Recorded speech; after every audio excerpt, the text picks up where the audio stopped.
Hi, this is Aaron Hebert. This is service line assignment number 14. And in lieu of the Nintendo Classic coming out, the Mini, I'm going to be reviewing and I'm going to be unassembling and showing how to unassemble the Nintendo top loader, which is essentially the Nintendo Mini for the original owners. And first thing I'll note is the old Nintendo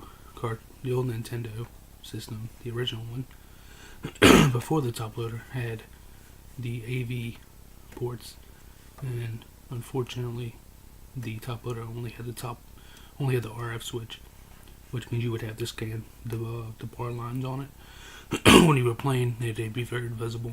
It was annoying. For a short period of time, I believe people could actually send the system back and get the AV put in. A lot of people mod nowadays, and they'll do it over the sticker right here, which actually that was the service number for Nintendo if you had any issues with the system. As you can see, here's the vents. There's the channel 3 and 4 button. That's how old school it is. There's the AC adapter right there.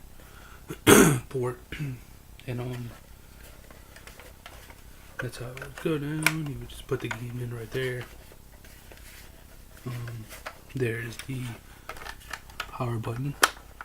Actually, people can mod that to have a light in it. They can actually have a light in there. There's the reset button. Nothing too fancy right there. But to disassemble it, you will actually need a different bit size. And as I was saying, you can only buy these on eBay. And they come in 2 different sizes. They always come together, I believe, as a pair. And what you want to do is you want to take off the 4 screws. One right here, one right here, one right here, one right here.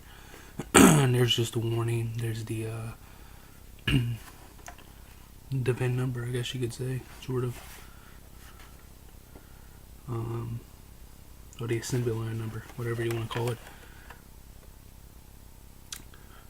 And after you take those off, you just want to gently take it off like that.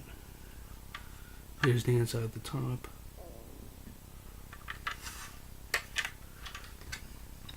You really don't have to do much disassembly to this, but just to give you a good idea of what it looks like on the inside. There's the cartridge slot. There's the reset button. There's the power switch. This is the shield. There's, just like I was showing you, a Nintendo cartridge to keep for the heat. This was so much more compact than the the original Nintendo. There's the controller ports. And that's about it, really.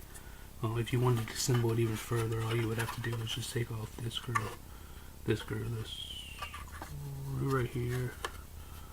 There are these screws, and then you would just take off that metal plate. You can see the logic boards, capacitors, and so on and so forth. And this concludes service on assignment number 14. Thank you.